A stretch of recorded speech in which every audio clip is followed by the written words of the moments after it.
It's Red Eye Radio. Talk about everything from politics to social issues and news of the day. Whether you're up late or you're just starting your day, welcome to the show. From the Uniden America Studios. For Gary McNamara and Eric Harley, Dan Mandis, this is Red Eye Radio. 866-90-RED-EYE is the phone number, 866-907-3339. Really appreciate you listening, and I have a radio show, Nashville, Tennessee, Super Talk 99.7 WTN. I host the morning show there, and you can find me on the socials at Dan Mandis Show. Every morning I do a poll, and this morning's poll, we talked about this in the previous hour. Should President Trump be threatening Washington's football team's stadium deal to force their name change back to the Redskins? I was talking about how the president on the socials, he did say that, you know what, the Redskins, the Commanders, should be changing their name back to the Redskins, and if they don't, then I'm going to restrict them and basically threaten their new stadium deal. And it is my contention, but please go take the poll. Follow me on X at Dan Mandis Show and take the poll. I just put it up right now, and that is the question, is should President Trump be threatening Washington's football team's stadium deal to force name change back to the Redskins? So option number one is yes, he's the POTUS. He's president of the United States. No, it's not his job. So go take the poll right now. Some folks wanted to chime in on this as well. Let's say hello to Robert from San Antonio on Red Eye Radio. Hey, Robert. Hey, Dan. Listen, the reason why I called is because they actually rescinded the Redskins trademark back several years ago, and they finally, I think they called themselves the Washington football team, just W, for a couple of years before they actually came up and branded themselves the Commandos. So, I mean, it's kind of the problem is this cost them millions and millions of dollars in legal expenses, and then they still lost. It's at the Supreme Court. They could probably, I think the Supreme Court has kind of ruled that this is a free speech thing, but, you know, it's really, it's kind of, first, that's kind of sad. They shouldn't have had to change their name to, like you said. Yep. But the problem is our government then attacked them. And you know, now they have the government attacking them the other way to change back. And we probably shouldn't be doing that. Our government shouldn't be attacking any businesses for whatever reason. Have a good evening. Yeah, what I would say is that if they're working out a stadium deal with, you know, Congress gives the land back to the local authorities, and the local authorities, the city council and so forth, they decide on what they're going to do, and that's how it works. The president doesn't even have a lane in all of this. By the way, I grokked the whole Redskins trademark thing. Here's what Grok says. Can the football team get the Redskins trademark back? This is what they say. This is what Grok says. The Redskins trademarks were not permanently lost. The team still holds them, but their enforceability was weakened by the 2014 cancellation. The team could theoretically continue to use and enforce these trademarks as the Supreme Court ruling protects their registration from cancellation on disparagement grounds. Now, I'm not an attorney, clearly, so there will probably be, if they try to go back to it, maybe there might be some legal battles there. But I believe, and I don't know if you're in San Antonio, obviously you think that they should go back to the Redskins, correct? I mean, that would be great, except I think, you know, it's in the past. Let's just move forward.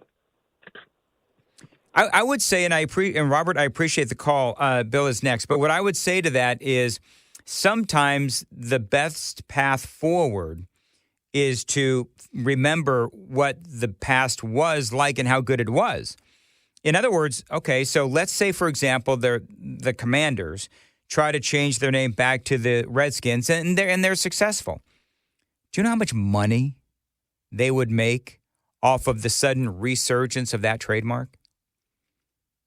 Do you know the attention that they would get, the joy that the people of Washington, D.C. and the Redskins fans all across not only America but the world would have in the Redskins bringing back that logo and bringing back that name? I mean, it would be amazing. And the other thing is that, and I agree with you, sometimes you just have to move on, but sometimes the best way to move on is right the wrong that was made earlier. And in this case, it would be, righting the wrong of the Washington football team changing its name to the Commanders when the Redskins was a perfectly good name. And here's the thing. Woke is dead. Everyone knows that woke is dead. And so, again, the best way forward, in my opinion, is to correct the mistake from the past of them changing the name. Bill is in Bridgeport, Connecticut on Red Eye Radio. Hey, Bill. Hi, how you doing today? I'm good. Go ahead, sir. See, in Connecticut, the Democratic politicians went after all the schools that had anything to do with Native American names for their sports teams and forced them to change them. And let me guess, they're all named after Bill. They're all named after like Indians and so forth, Native Americans. Right, tomahawks, things like that, chiefs, anything like that. They went after them. What's interesting? If you're Native American in the state of Connecticut, you can't get your recognition unless you're from the two casinos, because Blumenthal, when he was Attorney General, took away the rights of all Native Americans in the state of Connecticut because casinos are paying the state millions of dollars. That's one of the things, and Bill, I appreciate the call. That's one of the things I am a Native American. That's the killer of it all. Say that one more time. American. Oh, okay. I am a Native American. You are, okay. My mother was from. The cheapest house where the reservation was is $2 million. Most expensive is $40. That is in Fairfield, Connecticut, and it's not even in the Greenfield Hill section, which is supposed to be the rich section. This is down by the shoreline of Long Island Sound. So, Bill, let me ask you: do you have any relationship right now with the Native American community? Oh, I have quite a lot of friends who are Native American. My family's Native American. Put this way, all my grandmothers are Native Americans. And I guess my point, Bill, is if you're in Connecticut, where do they stand on that kind of an issue where they came in, they forced all of the name changes? Connecticut, very Democrat state, and so they came in. Was there an opinion, collectively from the Native American community in Connecticut where it was like, come on, man, that's just dumb? All those who are not from the casinos are mad. Yeah. We have several tribes still fighting for the recognition. I'm working on that for my tribe right now, trying to get our rights. I'm trying to unite the tribe because they're in two different areas. How much pushback are you getting? Well, I get a lot of runaround with a lot of things. It's a long process which you have to go through. Yeah. And are you having to foot the bill yourself, Bill? I've been doing this on my own right now, trying to get everybody together, trying to get as much information as possible. But you can't get any information from the Bureau of Indian Affairs because of Blumenthal with his connections there, where they won't give anything out. Oh, man. I do have some relatives who had their recognition. I can't even get their information from them. Mm-hmm. So when do you think there will be some sort of a resolution to all this in Connecticut? Who knows? Well, I have gone back to court, and I haven't heard anything from one of my friends who's from one of the tribes yet. Well, you are battling the biggest politician in the state, right? You're battling the senators. I don't know where the governor of Connecticut is on all this, but are you kidding? The governor, they got two people from his own group, the Democrats, who are so far left, they're trying to remove him from office. They don't even want him to run for a re-election. Oh, my goodness. They're that far left. They're mad at him because he vetoed a bill that would give people on strike unemployment, people in unions. They're mad at him. They wanted him thrown out of office because of that even. That is so insane. This is how bad these Democrats are here in the state of Connecticut. Have you? Okay, so I have a serious question, and people get mad at me when I ask this because I know that it's not that simple, but I'm sure that you've fantasized about moving away from Connecticut, but that's your home. Like people were here before anybody else was. Wow. All right. Well, Bill, good luck to you. Members of one of the tribes came with the British and attacked our tribe back in the 1600s. All right. Well, Bill, thank you very much for the call. I appreciate it, and good luck to you. And, keep us posted on the battle there in Connecticut. I mean, it's really a battle against stupid, isn't it? It's a battle against stupid. And woke is dead. But I guess, you know what? Maybe I can say woke is dead, but apparently not in places like Connecticut. I don't know about Washington, D.C. But the more you see these companies that went woke and now they are turning their back on all of their DEI policies and all that kind of stuff, you do realize that at the very least, some Americans in some states and some businesses have decided that, you know what? We done lost our minds during the 4 years of Joe Biden. He wasn't the only one that lost his mind. A lot of companies lost their minds as well with the DEI. Donald Trump wins, and there's this battle against DEI, and now thankfully the wokeism of America hopefully is dead and buried. Now, real quick, I want to play this piece of audio. We all like Scott Jennings, right? He was on this panel, and God, this is so funny. There is a move afoot amongst the Democrat Party, I guess, where there are some people that actually now are saying, still, a year later, that Donald Trump was not actually shot on that day in Butler, Pennsylvania. I cannot wait to play this audio for you. It is coming up next on Red Eye Radio. This morning's USDA Farm Report is brought to you by Howes Products. Tested, trusted, guaranteed since 1920. USDA's July dairy outlook includes production forecast updates. They raised our U.S. milk production forecast for both 2025 and 2026, 500 million pounds in 2025 and 900 million pounds in 2026. Based on increased higher cow inventories and more milk per cow, according to World Agricultural Outlook Board Chair Mark Jekanowski. Strength in cheese exports is behind month-over-month increases in total dairy exports, both this year and next. In terms of prices, product prices, mostly higher across the board. With the one exception being Class 3 price forecast lowered 15 cents in 2025 from June, yet showing a 50-cent increase month over month in the following year. Rises are reflected in both years for the all-milk price. Although year over year, the all-milk price remains down 35 cents per hundredweight. I'm Rod Bain reporting for the U.S. Department of Agriculture in Washington, D.C. This report brought to you by Cenex Fuels and Lubes. Lines open for your calls. 866-90-RED-EYE on Red Eye Radio.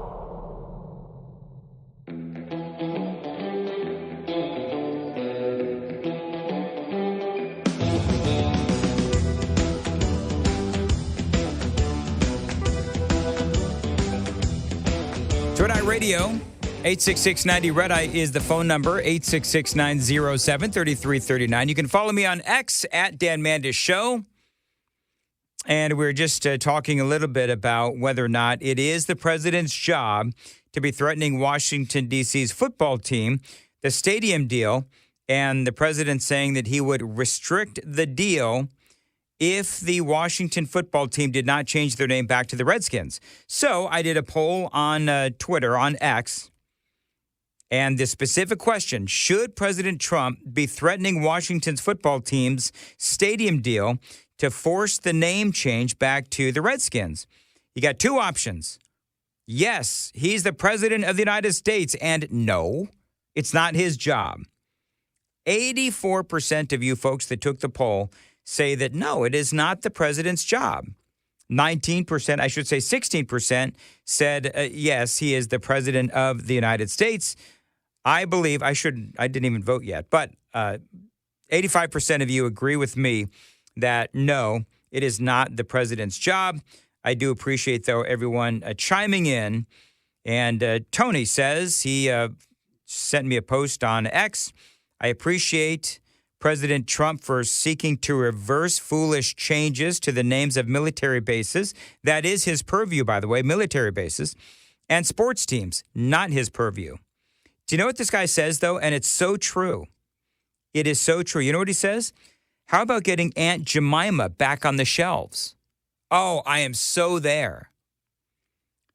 So now I'm trying to rack my brain, trying to think of maybe I'll find some other things that have been canceled over the past 4 years of Joe Biden and before, and see if we can start some sort of a movement to get these things back on the shelves.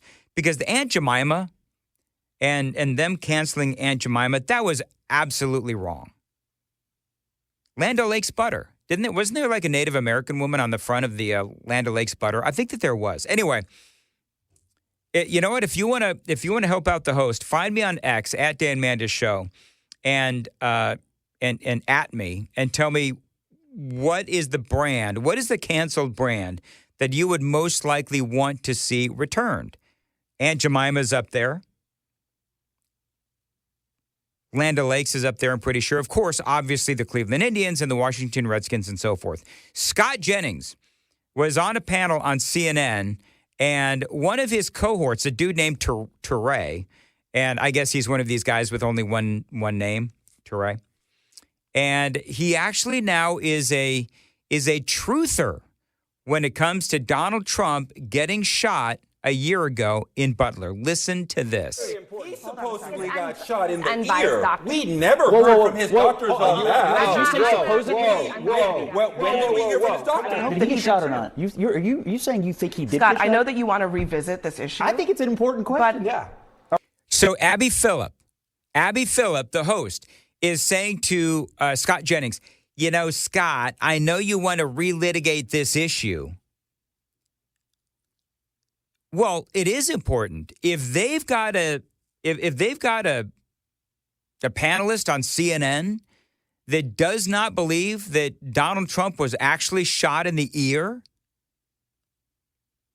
then my question would have to be, who are you putting on CNN? I mean, I realize that CNN has no credibility left whatsoever.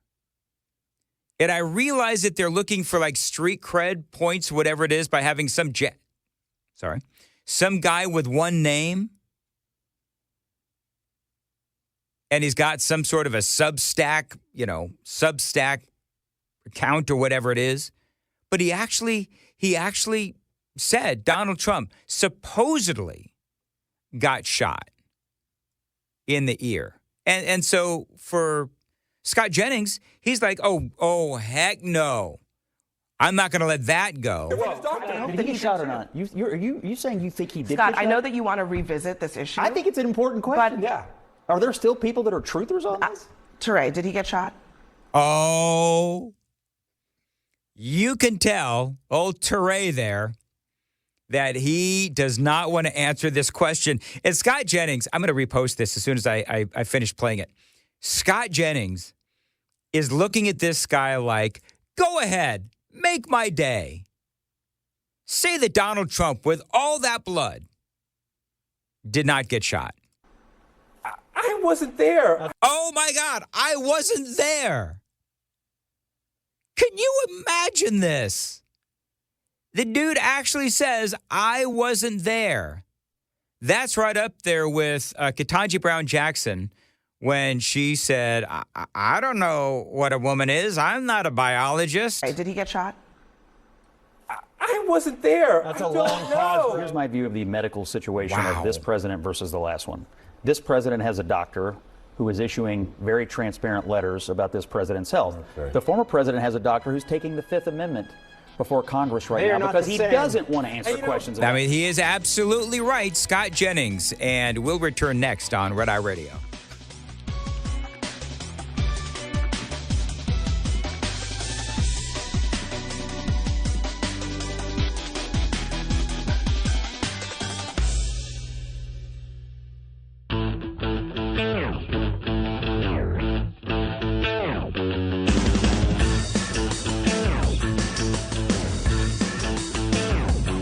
Red Eye Radio from the Uniden America Studios. Now, for Gary McNamara and Eric Harley, here is Dan Mandis. 866-90-RED-EYE, 866-907-3339. So I asked on the socials, follow me at Dan Mandis Show, what brand name that was, I'm going to air quote this, canceled, would you like to see come back? President Trump demanding that the Washington Commanders football team go back to the Redskins. And I got us thinking, okay, so what else could actually go back? Because woke is dead, right? Isn't that what part of the election was all about? Woke is dead? That's what we keep hearing. Aunt Jemima. Aunt Jemima switched their name, I guess, to the Pearl Milling Company. And so Aunt Jemima, of course, you know, the syrup. And if I remember right, the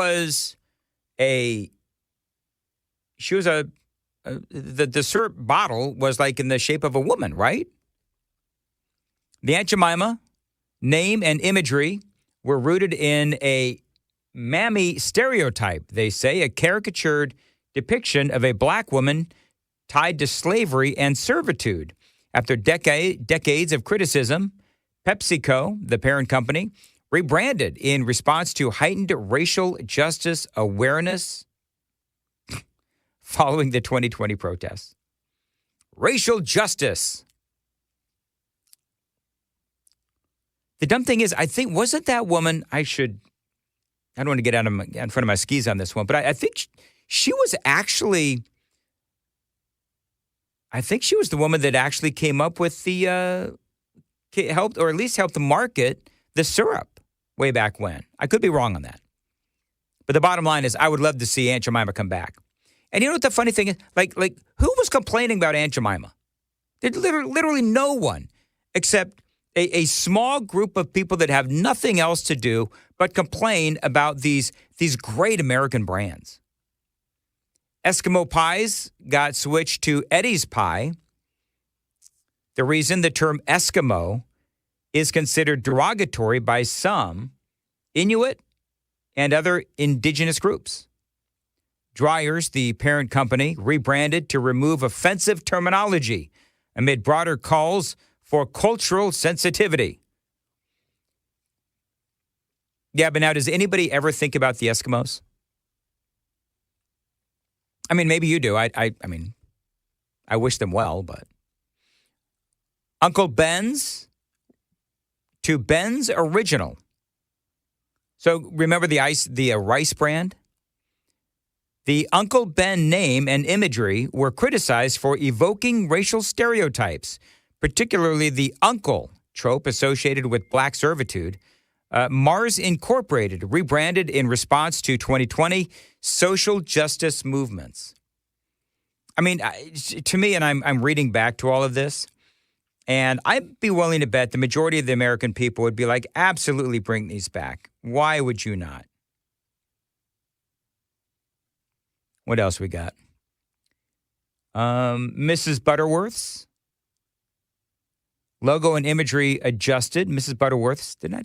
No. So you had Aunt Jemima and Mrs. Butterworth's. I might be getting everybody confused. Mrs. Butterworth's, I'm not a big syrup person, just the full transparency. Mrs. Butterworth's syrup brand, they changed not only the logo, but the imagery adjustments as well. The change in 2021, Conagra Brands announced a review of the brand's bottle design and imagery, which some criticize for resembling, again, a mammy stereotype. And on it goes. Cream of wheat, of course, that one as well. They, I guess, changed the imagery. Removed the image of a black chef from packaging in 2020. The reason? The character was criticized as a racist caricature rooted in minstrel show imagery. B&G Foods updated the packaging to address these concerns. I talked about Land O'Lakes butter earlier. They did have, indeed, as a matter of fact, somebody reminded me of what the old Land O'Lakes packaging looked like. It was a Native American woman, and she's sitting cross-legged, and it was the Land of Lakes butter lady. Removed the image of a Native American woman. I guess her name was Maya from packaging back in 2020. Reason, the imagery was criticized as stereotypical and exploitive of Native American culture. The company, owned by a cooperative, removed it to reflect modern values. Who decides what is a modern value? That would be my question. Because if you had Mrs. Butterworth's and you had Aunt Jemima, right? Well, guess what? Both were very popular at the time of the change. So what does modern values mean? Because obviously the modern values, according to the people that are purchasing or were purchasing Aunt Jemima and Mrs. Butterworth's, they didn't have a problem with it, and they were the people that were buying it. Now, I don't know if people have stopped buying those brands or not. Maybe that's a conversation for another day. But when it comes to what started all of this was the Washington Redskins. Now the Commanders, or the Cleveland Indians, now known as the Guardians. People are definitely chiming in on this one. So take the poll. Follow me on the socials at Dan Mandis Show. And the poll is, and it's a good one, and that is it the president's purview? Should President Trump be threatening Washington's football team's stadium deal to force the name change back to the Redskins? And 71% said no, it's not his job. And 29% said yes, he is the president of the United States. The phone number is 866-90-RED-EYE, 866-907-3339. I want to share this story with you, and it's a really sad story. And the reason why it is a sad story is because it is an all too familiar story where we have people who have been deported from this country time and time and time and time and time again, and they end up doing something heinous. And that has, of course, happened yet again. And this happened over the weekend where there is a guy who has been deported several times. And there was a shooting over the weekend, and it was a botched robbery. And basically what happened is there was a law enforcement officer who was trying to prevent the robbery from happening, and the bad guy, the illegal alien, shot the law enforcement officer, right in the face. And you see, these are things that continue to go on. And the reason why this is continuing to go on is because we have the Democrats and all of these judges that are doing everything in their power to stop Donald Trump from doing what the American people have been demanding. This is the story from the Daily Mail.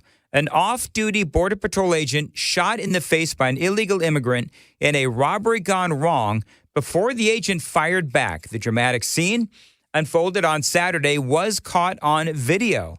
The federal agent, 42 years old, was sitting in Fort Washington Park, Manhattan, when he was approached by two men on a moped attempting to rob him just before midnight.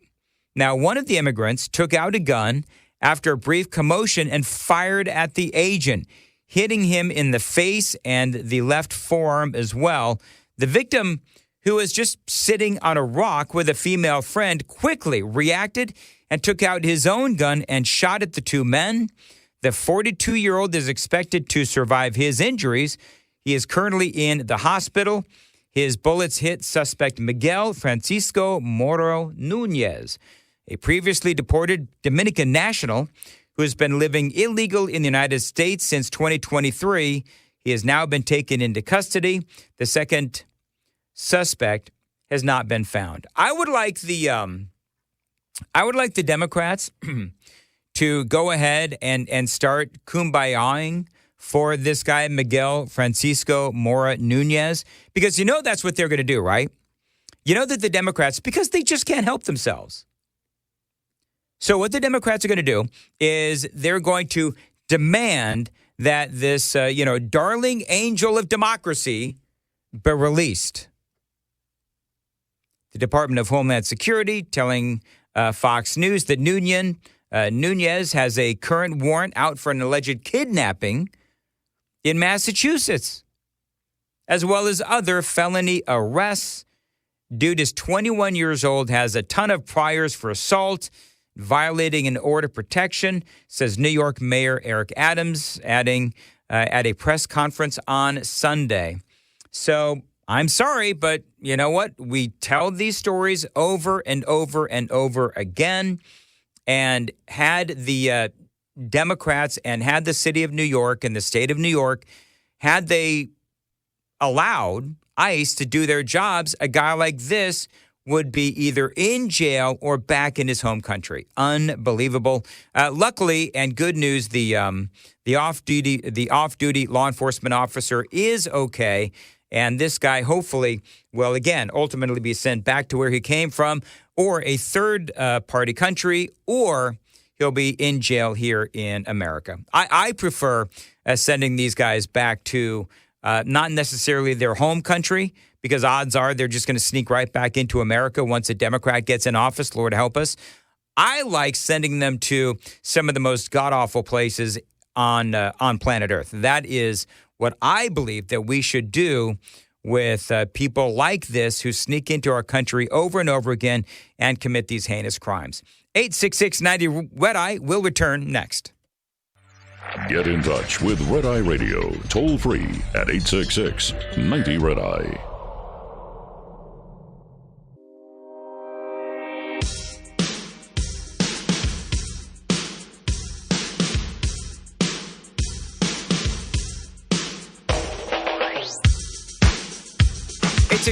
Red-Eye is the phone number. Dan in for Gary and Eric. All right.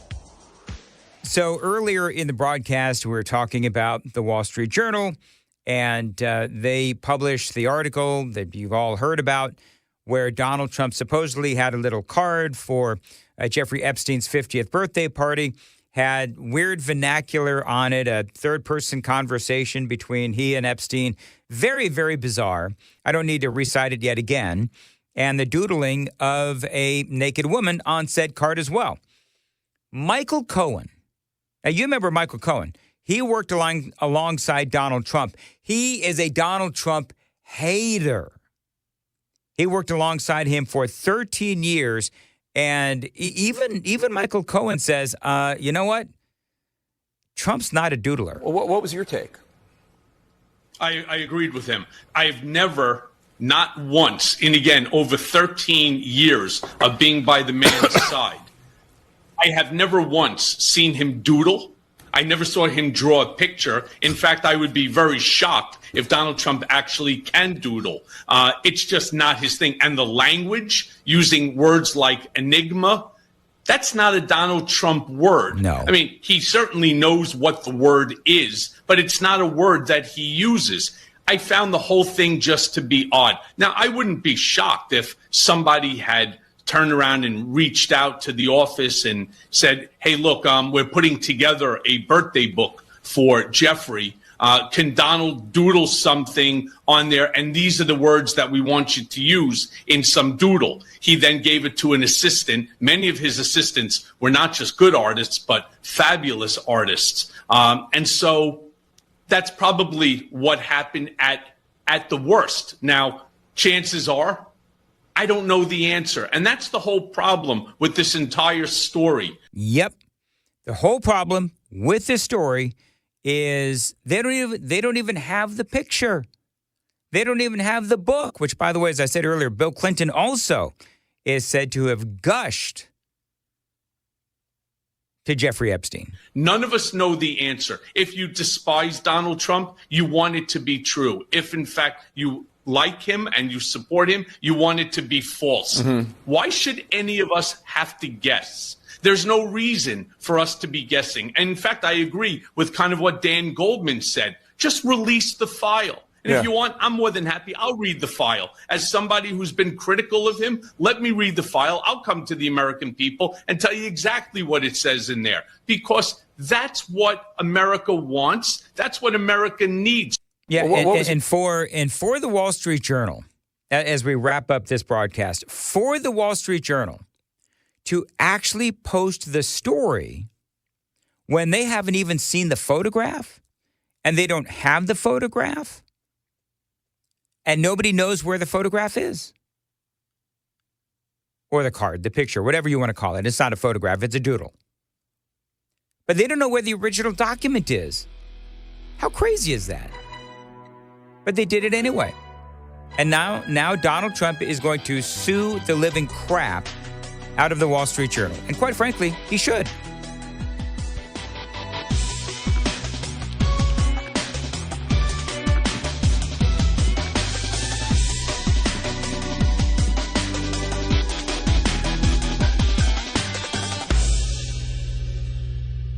This is Red Eye Radio on Westwood One.